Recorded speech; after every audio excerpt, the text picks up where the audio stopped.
सांख्यिकी में अक्सर एक चीज पूछी जाती है बहुत आसान पर बच्चों को पता ही नहीं होती इसलिए कर नहीं पाते। कोफिशिएंट ऑफ वेरिएशन, विचरण गुणांक। तो कोफिशिएंट ऑफ वेरिएशन होता है स्टैंडर्ड डेविएशन बटे मानक विचलन बटे मध्य। यहाँ पे आपको बोला है एक बंटन का मध्य 15 है, मानक विचलन 5 है, विचरण गुणांक ज्ञात करिए। ठीक है भाई, तो स्टैंडर्ड डेविएशन आपका 5 है मेरे प्यारे भाई, और मीन कितना है 14 है, तो 5 बटे 14 आ गया कोफिशिएंट ऑफ वेरिएशन, खत्म। लेकिन परसेंटेज में पूछा है तो इसको परसेंटेज में कन्वर्ट करना है, तो 100 से गुणा करके परसेंटेज का साइन लगा देंगे। तो कितना मेरे दोस्तों, 14 तिया 42 अप्रोक्सीमेट।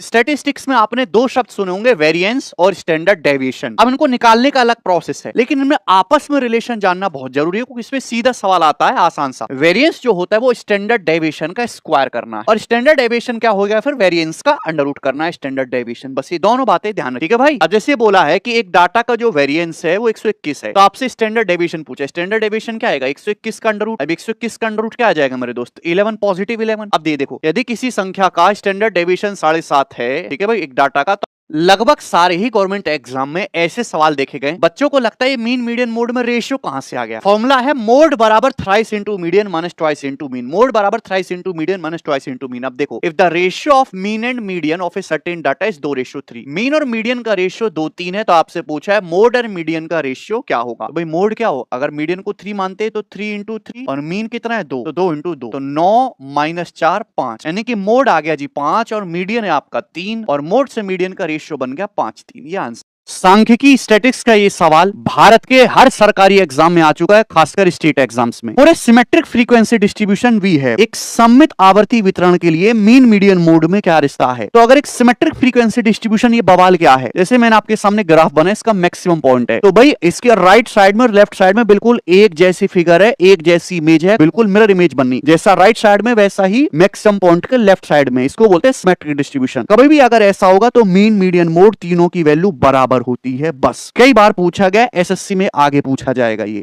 किसी भी डिस्ट्रीब्यूशन का मोड बहुलक निकालना सिखाऊंगा केवल 1 मिनट में। ये formula L plus F1 minus F0 upon 2 F1 minus F0 minus F2 into H। अब ये बवाल है क्या, H मतलब क्लास इंटरवल, ये क्लास है, इनके बीच का इंटरवल 30-30 का गैप है ना हर जगह, H 30 है। F1 मतलब जहां फ्रीक्वेंसी सबसे ज्यादा उसको हम F1 बोलते हैं। F1 से जस्ट पहले वाला F0 और उसके जस्ट आगे वाला जो लिखा हुआ है वो F2 मेरे दोस्तों। जहां सबसे ज्यादा फ्रीक्वेंसी 4-5 ये सबसे ज्यादा है, इसको मॉडल क्लास बोलते हैं, मॉडल क्लास। इसकी जो लोअर वैल्यू है 60-90 रेंज है ना, इसकी 60 जो लोअर वैल्यू है, इसको हम स्मॉल एल बोलेंगे। ये वैल्यू बस यहाँ पे रख दो तोते की तरह, 60 plus F1 minus F0, 7 minus 5 2 upon 2 F1, 14 minus 5 minus 4, यानी कि कितना हो गया 5, और H कितना है 30, तो 5 6 30, 6 दूनी 12, 60 12 72 आ गया भैया। 1 सेकंड में सीख गए आप। अब लाइक कर दो वीडियो को, और एक आप बता दो कमेंट में। ये कलयुग है और इसमें कोई भी आदमी हरिश्चंद्र नहीं है, सब आदमी सच भी बोलता है और झूठ भी बोलता है, और उसपे सवाल भी बनता है और पेपर में भी आता है। जैसे A 60% मामलों में सच बोलता है, B 70% मामले में सच बोलता है। प्रोबेबिलिटी ज्ञात करिए, वो एक ही घटना का वर्णन करते हुए एक ही बात कहेंगे, दोनों सेम बात कहेंगे। भाई ये 60% 3/5 सच बोलता है, तो बाकी का 40% झूठ बोलेगा। B अगर 70% 7/10 सच बोलता है, तो B के झूठ बोलने की प्रोबेबिलिटी क्या है 30% 3/10। दोनों लोग सच कब बोलेंगे, या तो दोनों सच बोल, मतलब दोनों लोग एक ही बात का वर्णन कब करेंगे, या तो दोनों सच बोले या तो दोनों ही सच बोले A और B, ठीक है भाई, या फिर मेरे दोस्तों A और B दोनों ही झूठ बोले तब एक बात कहेंगे। समझ में आया। तो भाई ये 3/5 और गुणा 7/10